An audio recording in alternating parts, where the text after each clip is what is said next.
नमस्कार साथियों, मैं अनिल कुमार राजपूत पार्थ जीएस एकेडमी के इस ऑनलाइन प्लेटफॉर्म पर एक बार फिर आपका हार्दिक स्वागत करता हूं। जैसा कि हमने संविधान की श्रृंखला को प्रारंभ किया था, आज पुनः उसी को कंटिन्यू करते हैं। तो आज का जो हमारा टॉपिक है वो है द्वितीय संवैधानिक विकास। मतलब हम भारत का संवैधानिक विकास पढ़ रहे हैं, जिसमें मैंने आपके लिए 4 चरण बताए थे। उसमें से हमने पहला चरण कंप्लीट कर लिया है, ईस्ट इंडिया कंपनी का शासनकाल, जिसका जो समय था वो था 1600 ईस्वी से लेकर के 1857 ईस्वी। 1857 में क्या हुआ? 1857 की क्रांति हुई, ठीक है ना। क्रांति के बाद ही जो भारत की शासन सत्ता है उसके लिए ब्रिटेन की महारानी ने अपने हाथों में ले लिया, और उसके बाद जो शासन हमारा भाग चलता है वो चलता है ब्रिटिश महारानी का काल, ठीक है ना। और ये चलेगा 1857 से लेकर के 1947 तक। तो आज हम बात करते हैं द्वितीय संवैधानिक विकास की, ठीक है। आज किसकी बात करेंगे हम? तो द्वितीय संवैधानिक विकास की बात करेंगे। इसका जो समय है वो 1857 से लेकर के 1947 तक का समय है, ठीक है ना। इसके लिए हम ब्रिटिश महारानी का काल अथवा ब्रिटिश शासन के नाम से भी जानते हैं, ठीक है ना। तो इसके अंतर्गत जो हमारे लिए जितने भी अधिनियम आएंगे वो सब इसी के अंतर्गत हम पढ़ेंगे, ठीक है ना। तो आज के जो हमारे टॉपिक्स हैं उन पर हम एक बार नज़र डालते हैं। तो आज सबसे पहले हम पढ़ेंगे 1858 का अधिनियम, उसके बाद 1861 का अधिनियम, उसके बाद 1873 का अधिनियम, उसके बाद 1876 का अधिनियम, उसके बाद 1892 का अधिनियम, और यदि समय बचेगा तो हम पढ़ लेंगे 1909 का अधिनियम। तो कुल मिलाकर के आज हमारे लिए 6 अधिनियमों पर चर्चा करनी है। तो सबसे पहला जो अधिनियम है उसका नाम है भारत शासन अधिनियम 1858। सबसे पहला अधिनियम कौन सा है? भारत शासन अधिनियम 1858 का है, ठीक है ना। हुआ क्या था, जब ईस्ट इंडिया कंपनी, जब भारत में 1857 की क्रांति हुई, तो 1857 की क्रांति तक और इससे पहले तक जो भारत में शासन देख रही है वो कौन देख रही है? ईस्ट इंडिया कंपनी देख रही है, और व्यापार भी कर रही थी। लेकिन 1857 की क्रांति के बाद जो भारत की शासन सत्ता है वो ईस्ट इंडिया कंपनी से लेकर के किसको दे दी गई? ब्रिटिश महारानी को दे दी गई, ठीक है ना। इसलिए ये जो अधिनियम है इसको हम ब्रिटिश महारानी का घोषणा पत्र भी कहते हैं। क्या कहते हैं? ब्रिटिश महारानी का घोषणा पत्र कहते हैं। किसको? तो भारत शासन अधिनियम 1858 को क्या कहते हैं भैया? ब्रिटिश महारानी का घोषणा पत्र। पेपर में यह भी पूछा जाता है कि भैया ये घोषणा पत्र है ब्रिटिश महारानी का, है ना। तो इस अधिनियम को अथवा इस घोषणा पत्र को किस गवर्नर जनरल ने किस जगह पर और कब कब पढ़ा, ठीक है ना। तो इस समय जो हमारा गवर्नर जनरल था उसका नाम था लॉर्ड कैनिंग। क्या नाम था उसका? लॉर्ड कैनिंग था। लॉर्ड कैनिंग ने इस अधिनियम को अथवा इस घोषणा पत्र को 1 नवंबर 1858 को कहाँ पर पढ़ा है? तो प्रयागराज में पढ़ा था। प्रयागराज बोले तो इलाहाबाद, ठीक है ना भाइयों। तो इस एक्ट के द्वारा क्या क्या किया गया? इस एक्ट के द्वारा क्या क्या किया गया उस पर एक नजर डालते हैं। तो सबसे पहले क्या किया गया, जो ईस्ट इंडिया कंपनी है उससे शासन को लेकर के किसको दे दिया? ब्रिटिश महारानी को दे दिया। उसी के साथ BOC जिसे हम बोर्ड ऑफ कंट्रोल के नाम से जानते हैं, और BOD जिसे हम बोर्ड ऑफ डायरेक्टर के नाम से जानते हैं, इन दोनों संस्थाओं को बंद कर दिया गया, ठीक है ना। तो ईस्ट इंडिया कंपनी से पहला पॉइंट क्या है? ईस्ट इंडिया कंपनी से शासन छीनकर, शासन लेकर किसको दे दिया गया? ब्रिटिश महारानी को दे दिया गया। ब्रिटिश महारानी को दे दिया गया, ठीक है ना। इसी के साथ साथ क्या हुआ? BOC जैसे हम बोर्ड ऑफ कंट्रोल कहते हैं, और BOD बोर्ड ऑफ डायरेक्टर कहते हैं, उन दोनों संस्थाओं को क्या कर दिया गया? बंद कर दिया गया, ठीक है ना भाइयों। उसके बाद जो 1857 की क्रांति हुई थी उसका जो कारण है, बहुत सारे कारण, 5-6 कारण हैं उसके, लेकिन एक कारण ये भी था कि लॉर्ड डलहौजी ने एक नीति चलाई थी जिसके लिए हम कहते हैं राज्य हड़प नीति। उसके तहत क्या होता था, यदि कोई शासक है और उसका कोई पुत्र नहीं है तो वो दत्तक पुत्र को गोद नहीं रख सकता था, ठीक है ना, और उसकी मृत्यु के बाद, है ना, अथवा उसी के बाद उसके राज्य को हड़प लिया जाता था और ब्रिटिश साम्राज्य में मिला दिया जाता था, ठीक है ना। तो ये भी एक कारण था किसका, 1857 की क्रांति का। तो इस एक्ट के द्वारा क्या किया गया, राज्य हड़प नीति समाप्त कर दी गई। राज्य हड़प नीति क्या कर दी गई, समाप्त कर दी गई, जबकि गोद लेने की प्रथा पुनः शुरू की गई। गोद लेने की प्रथा पुनः शुरू की गई। 4 पॉइंट हो गए इसके और भी पॉइंट हैं, जैसे जो भारत का गवर्नर जनरल है, भारत का, इससे पहले आप इसका स्क्रीनशॉट ले सकते हैं और अगर नोट डाउन करते चलेंगे, लिखते हुए चलेंगे, तो वाकई आप एक बहुत अच्छा कार्य करेंगे, ठीक है ना। तो चलिए आगे हम बात करते हैं इसी अधिनियम की। तो इस अधिनियम के द्वारा क्या हुआ था, इस अधिनियम के द्वारा भारत के गवर्नर जनरल को भारत का वायसराय बना दिया गया, और वायसराय के पद पर जो पहली नियुक्ति हुई है वो किसकी हुई थी, लॉर्ड कैनिंग की हुई थी। तो क्या हुआ था इसके द्वारा, 5वां पॉइंट, भारत के गवर्नर जनरल को क्या बना दिया गया, भारत का वायसराय बना दिया गया, ठीक है ना। अर्थात हम चाहे 1773 का एक्ट हो चाहे 1833 का एक्ट हो, दोनों पर चर्चा कर चुके हैं कि अगर ऐसा कुछ किया जाएगा तो दोनों पद, एक अंतिम और प्रथम, दोनों एक ही व्यक्ति होंगे। अर्थात भारत का अंतिम गवर्नर जनरल कौन है, गवर्नर जनरल कौन था, है ना, और भारत का प्रथम वायसराय कौन है, ये दोनों एक ही व्यक्ति होंगे। और कौन था ये, लॉर्ड कैनिंग था, क्योंकि 1858 के अधिनियम के द्वारा भारत के गवर्नर जनरल का प्रमोशन करके उसको क्या बना दिया गया, भारत का वायसराय बना दिया गया, ठीक है ना। उसके बाद जो वायसराय है उसकी सहायता करने के लिए अथवा वायसराय से ऊपर एक और सचिव बना दिए गए, एक पद बना दिया गया जिसे हम कहते हैं सचिव का पद, ठीक है ना। और पहले जो सचिव बने हैं उनका नाम है लॉरेंस। जो सचिव हैं उनकी सहायता के लिए भी एक ग्रुप की स्थापना की गई जिसे हम कहते हैं भारत परिषद। और भारत परिषद में जो सदस्य थे कुल मिलाकर के 15 सदस्य हैं। इन 15 सदस्यों में से 8 सदस्यों की नियुक्ति ब्रिटिश महारानी द्वारा की जाएगी, और जो 7 सदस्य रह जाएंगे शेष, उनकी जो नियुक्ति होगी वो भारत का वायसराय करेगा, ठीक है ना। तो वायसराय के ऊपर एक सचिव बनाए गए जो कि कौन बने, लॉरेंस बने। कौन बनाए गए, लॉरेंस बनाए गए, ठीक है ना। और सचिव की सहायता के लिए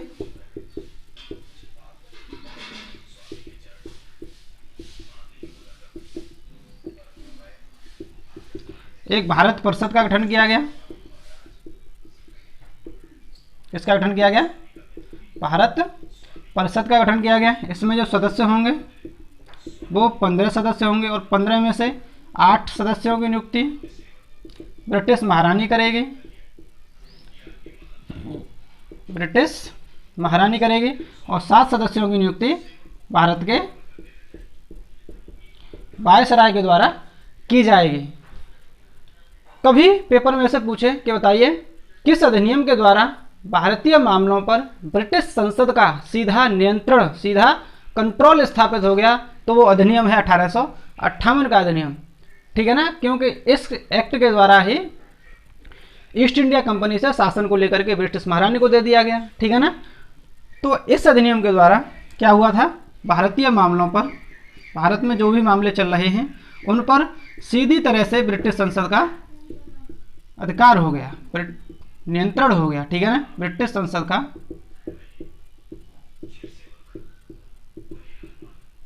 नियंत्रण स्थापित हो गया। किस अधिनियम के द्वारा, तो 1858 के अधिनियम के द्वारा, ठीक है भाइयों। तो ये थे कुछ महत्वपूर्ण बिंदु 1858 के अधिनियम के। ठीक है, आगे जो हम पढ़ेंगे वो पढ़ेंगे 1861 का अधिनियम। 1858 का अधिनियम हमने पढ़ा, ठीक है ना। उसके बाद कौन सा होगा, 1861 का अधिनियम। ठीक है भाइयों,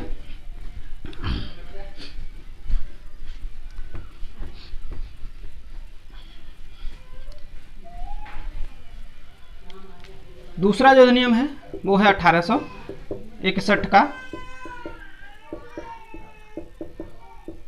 1861 के अधिनियम के द्वारा क्या क्या हुआ, तो इस एक्ट के द्वारा इस समय भी जो हमारा वायसराय है उसका नाम है लॉर्ड कैनिंग। तो लॉर्ड कैनिंग के द्वारा एक सिस्टम लागू किया गया जिसे हम कहते हैं पोर्टफोलियो सिस्टम। ठीक है ना, पोर्टफोलियो सिस्टम मतलब विभागीय प्रणाली, भारत में विभाग बनाए गए। ठीक है ना। दूसरा क्या हुआ, जो वायसराय है उसको अध्यादेश जारी करने का अधिकार दे दिया गया। ठीक है ना, तो क्या क्या हुआ, और जो वायसराय है उसकी परिषद का कार्यकाल 2 वर्षों का कर दिया गया। ठीक है ना, तो क्या हुआ 1861 के अधिनियम के द्वारा। ठीक है ना, सबसे पहला पॉइंट, लॉर्ड कैनिंग द्वारा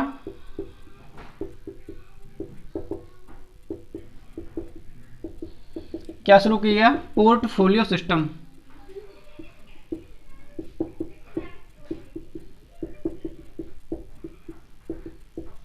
पोर्टफोलियो सिस्टम लागू किया गया। इसको हम हिंदी में क्या कहते हैं, तो विभागीय प्रणाली। विभागीय प्रणाली का मतलब जैसे हमारे यहाँ होते हैं शिक्षा विभाग, है ना, आयकर विभाग, इस प्रकार के क्या बना दिए गए, विभाग बना दिए गए। दूसरा पॉइंट क्या हुआ, दूसरा पॉइंट हुआ वायसराय को अध्यादेश जारी करने का अधिकार दिया गया।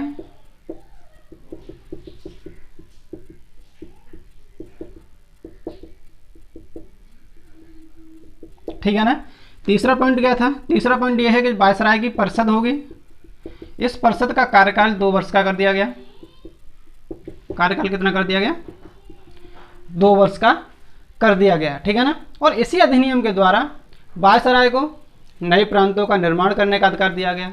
कोई भी राज्य है उसको विभाजन करने का अधिकार दिया गया, और अगर किसी राज्य की सीमा में परिवर्तन करना है तो वो भी अधिकार किसके द्वारा दिया गया है, 1861 के अधिनियम के द्वारा दिया गया है। ठीक है ना, इसी एक्ट के द्वारा जो चौथा पॉइंट है वो है कि 1861 में ही भारत में सबसे पहला जो बजट पेश किया गया है वो कब किया गया है, 1861 में पेश किया गया है। किसके द्वारा पेश किया गया है, तो जेम्स विल्सन के द्वारा। जेम्स विल्सन के द्वारा सर्वप्रथम क्या किया गया, भारत में बजट पेश किया गया। ठीक है ना, और किस गवर्नर जनरल के समय पेश किया गया, तो लॉर्ड कैनिंग के समय पेश किया गया। ठीक है ना, चलिए ये था तुम्हारा 1861 का अधिनियम। हमने किसका पढ़ लिया, 1861 का अधिनियम पढ़ लिया। अब हम पढ़ेंगे 1873 का अधिनियम। 1873 का अधिनियम और 1876 का अधिनियम, इन दोनों अधिनियमों में हमारे लिए सिर्फ एक एक पॉइंट ध्यान रखना है, और इतना ही परीक्षाओं में पूछा जाता है। देखते हैं नंबर तीसरा, 1873 का अधिनियम। उसके बाद चौथा है 1876 का अधिनियम। और 1876 का जो अधिनियम है इसके लिए हम कहते हैं शाही उपाधि अधिनियम 1876। शाही उपाधि अधिनियम। ठीक है भाइयों, तो क्या क्या हुआ, जो 1873 का अधिनियम है, 1873 के अधिनियम के द्वारा यह कहा गया कि जो ईस्ट इंडिया कंपनी है वो कभी भी भंग हो सकती है। तो ईस्ट इंडिया कंपनी को भंग करने का आदेश 1873 में जारी किया गया। इसी के तहत 1 जनवरी 1884 ईस्वी को ईस्ट इंडिया कंपनी को पूरी तरह से बंद कर दिया गया। ठीक है ना, भंग कर दिया गया औपचारिक रूप से। 1876 का अधिनियम क्या है, 1876 के अधिनियम के द्वारा जो ब्रिटेन की महारानी है, ब्रिटेन की महारानी को भारत की साम्राज्ञी घोषित किया गया, भारत की महारानी घोषित किया गया। ठीक है ना, अर्थात इस समय जो महारानी है वो कौन है, विक्टोरिया है, और भारत की पहली महारानी अथवा साम्राज्ञी कौन बनी है, महारानी विक्टोरिया बनी है। तो 1873 का अधिनियम क्या है, ईस्ट इंडिया कंपनी कभी भी बंद हो सकती है। ईस्ट इंडिया कंपनी कभी भी बंद हो सकती है और इसी के तहत 1 जनवरी 1884 को 1 जनवरी 1884 को बंद कर दी गई, औपचारिक रूप से बंद कर दी गई। औपचारिक का मतलब क्या होता है हिंदी में? औपचारिक रूप से बंद कर दी गई। औपचारिक का मतलब होता है ऑफिशियली, ठीक है ना। इसके द्वारा किया गया, डेट बहुत ही महत्वपूर्ण होती है। 28 अप्रैल 1876 को 28 अप्रैल 1876 को ब्रिटेन की महारानी को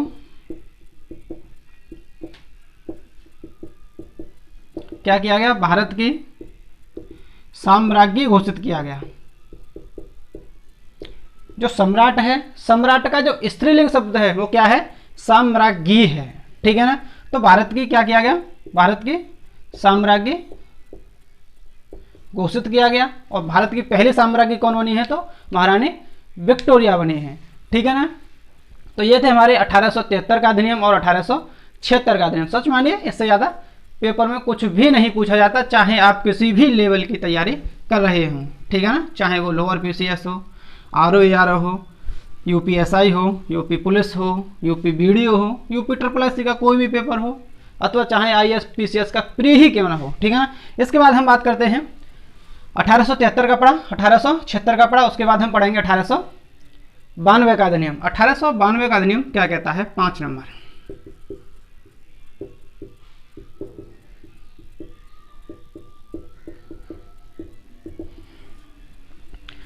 इस एक्ट के द्वारा भारत में निर्वाचन पद्धति को लागू किया गया। निर्वाचन पद्धति को स्वीकार किया गया कि भारत में जो निर्वाचन होंगे वो इस तरीके से होंगे जैसे कि अभी होते हैं। और ये जो प्रणाली थी वो अप्रत्यक्ष चुनाव प्रणाली थी, ठीक है ना।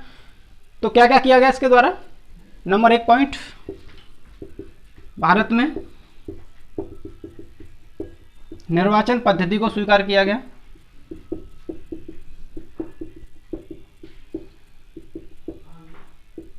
और कैसी प्रणाली थी? तो अप्रत्यक्ष चुनाव प्रणाली थी, ठीक है ना। दूसरा पॉइंट क्या था इसका? दूसरा पॉइंट ये था कि भारत में बजट पेश होने लगा, ठीक है ना। 1861 के अधिनियम के द्वारा पहली बार पेश किया गया। तो 1892 में क्या किया गया? 1892 ईस्वी में पहली बार जो परिषद के सदस्य हैं, परिषद के सदस्यों को बजट में बहस करने का अधिकार दे दिया गया और बजट में प्रश्न पूछने का अधिकार दे दिया गया, ठीक है ना। तो बजट में परिषद के सदस्यों को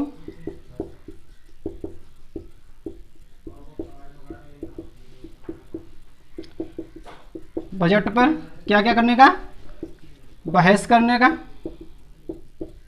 और प्रश्न पूछने का अधिकार दे दिया गया। प्रश्न पूछने का अधिकार दे दिया गया। लेकिन एक बात ध्यान रखना, यहाँ पर मतदान करना और अनुपूरक प्रश्न पूछना, इन दोनों का अधिकार किसी भी परिषद के सदस्य को नहीं था। मतलब जो परिषद के सदस्य हैं उनको बजट में बहस करने का अधिकार दे दिया गया और प्रश्न पूछने का अधिकार दे दिया गया, लेकिन मतदान करने का अधिकार नहीं दिया गया बजट पर और अनुपूरक प्रश्न पूछने का अधिकार नहीं दिया गया। अब प्रश्न तो ठीक बात है, लेकिन अनुपूरक प्रश्न क्या होता है? तो अनुपूरक प्रश्न वे प्रश्न होते हैं जो किसी प्रश्न की डिटेल में पूछे जाते हैं, ठीक है ना। किसी चीज़ की डिटेल में जाना क्या होता है? अनुपूरक प्रश्न कहलाते हैं, ठीक है ना। चलिए उसके बाद क्या हुआ? उसके बाद हम पढ़ेंगे 1909 का अधिनियम, ठीक है ना। बहुत ही महत्वपूर्ण होगा 1909 का अधिनियम। तो देखते हैं भैया 1909 का अधिनियम क्या कहता है। 1909 का अधिनियम छठा है और आज का जो लास्ट पॉइंट है वो है 1909 का अधिनियम। और 1909 का जो अधिनियम है उसको हम कहते हैं मार्ले मिंटो सुधार अधिनियम 1909। चाहे हम बात करें मार्ले मिंटो सुधार 1909 की, चाहे हम बात करें भारत शासन अधिनियम 1909 की, और चाहे हम बात करें भारत परिषद अधिनियम 1909 की, बात एक ही है, ठीक है ना। इसी को हम क्या कहते हैं? भारत शासन अधिनियम, अथवा इसी को हम कहते हैं भारत परिषद अधिनियम 1909 कहते हैं। क्या कहते हैं? 1909 कहते हैं। तो इसमें पेपरों में ऐसे भी प्रश्न पूछा गया है कि बताइए मार्ले मिंटो सुधार में, किसमें भैया, मार्ले मिंटो सुधार में कौन तो वायसराय है और कौन सचिव है। तो 1858 में हमने बताया कि वायसराय के ऊपर एक सचिव बनाए गए, ठीक है ना। तो जो सचिव का पद है वो वायसराय से ऊपर होगा। तो सबसे पहला जो है वो कौन है, सचिव हैं। कौन है, सचिव। भारत सचिव हैं कौन, मार्ले, और मिंटो कौन है, भारत का वायसराय है, ठीक है ना। इस बात को भी हम ध्यान रखेंगे, ठीक है ना, क्योंकि आगे ऐसे भी अधिनियम और आएंगे, जैसे मार्टेंग्यू चेम्सफोर्ड सुधार अधिनियम आएगा, ठीक है ना, तो उसमें भी ऐसा ही होगा।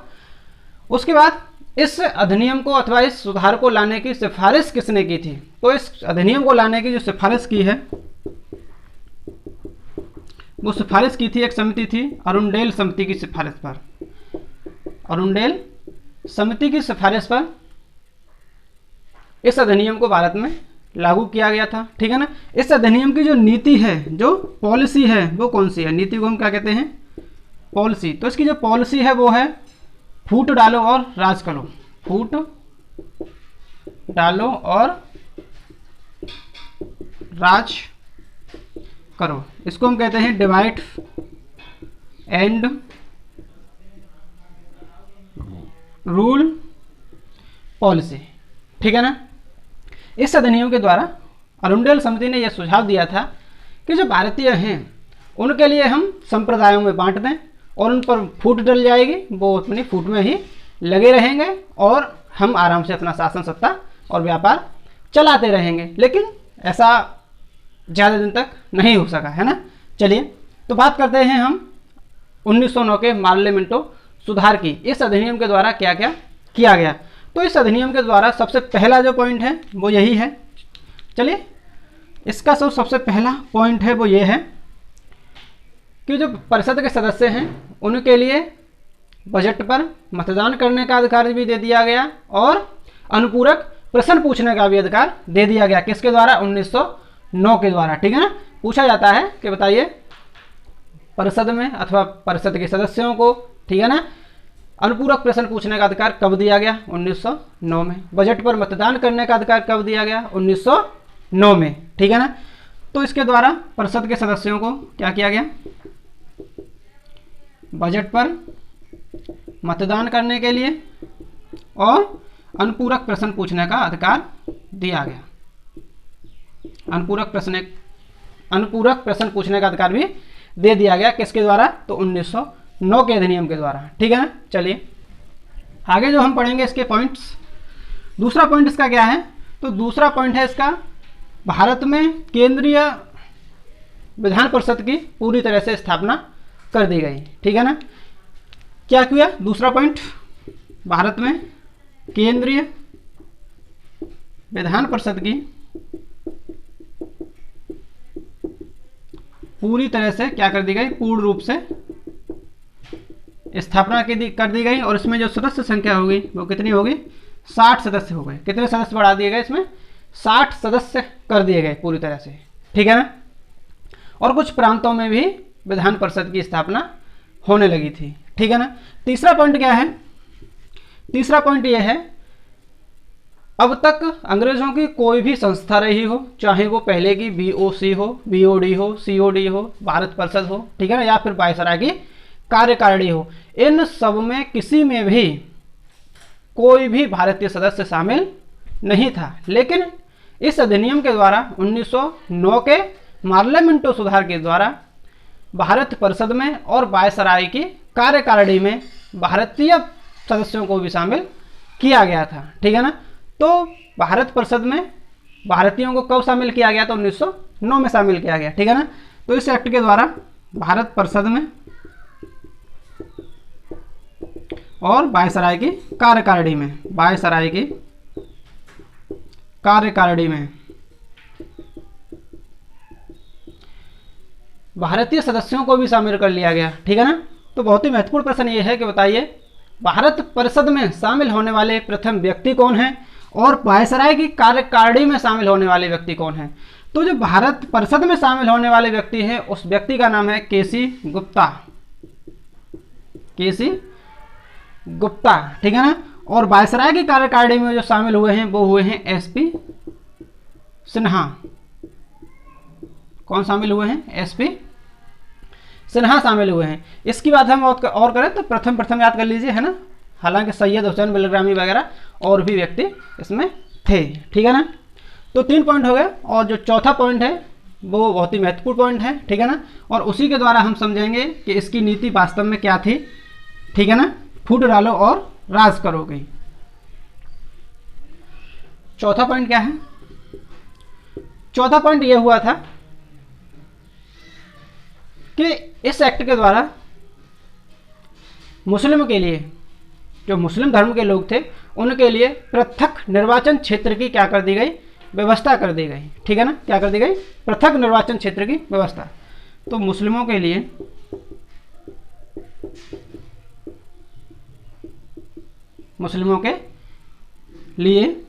पृथक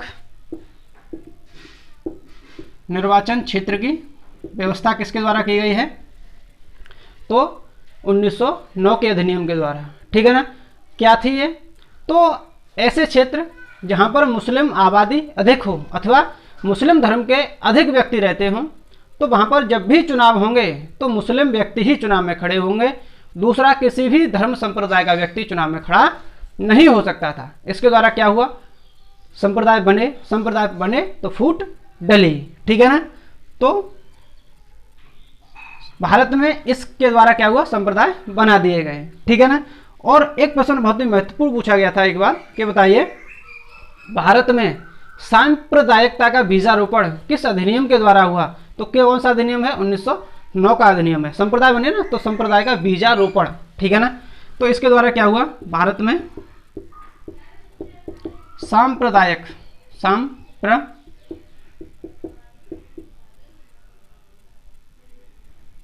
सांप्रदायिकता का बीजारोपण हुआ, ठीक है ना। और क्या क्या किया गया? मतदान के लिए जो उम्र रखी गई न्यूनतम वो 25 वर्ष कर दी गई। मतदान के लिए आयु कितनी कर दी गई? 25 वर्ष कर दी गई। मतदान के लिए जो आधार बनाया गया वो संपत्ति को आधार बनाया गया, मतलब ऐसे व्यक्ति ही चुनाव में मतदान कर सकेंगे जिनके पास अपनी निजी संपत्ति होगी, अर्थात परिवारों में क्या डाल दी गई? फूट डाल दी गई, ठीक है ना। और महिलाओं को मतदान से क्या कर दिया गया? वंचित कर दिया गया कि कोई भी महिला मतदान नहीं कर सकती है, ठीक है ना। तो आप इसको समझते होंगे कि इस अधिनियम के द्वारा किस प्रकार से अंग्रेजों की जो नीति है फूट डालो और राज करो की, वो किस प्रकार से काम कर रही है। इस एक्ट के द्वारा क्या हुआ कि जो भारत की आधी आबादी थी, भारत की आधी से अधिक आबादी ने मतदान नहीं कर पाया था, ठीक है ना। और भारत में फूट डली, परिवारों में फूट डली, ठीक है ना। तो ये थे हमारे आज के टॉपिक्स, ठीक है ना। मैं आशा करता हूं कि ये टॉपिक्स आपके लिए अच्छी तरह से समझ में आए होंगे।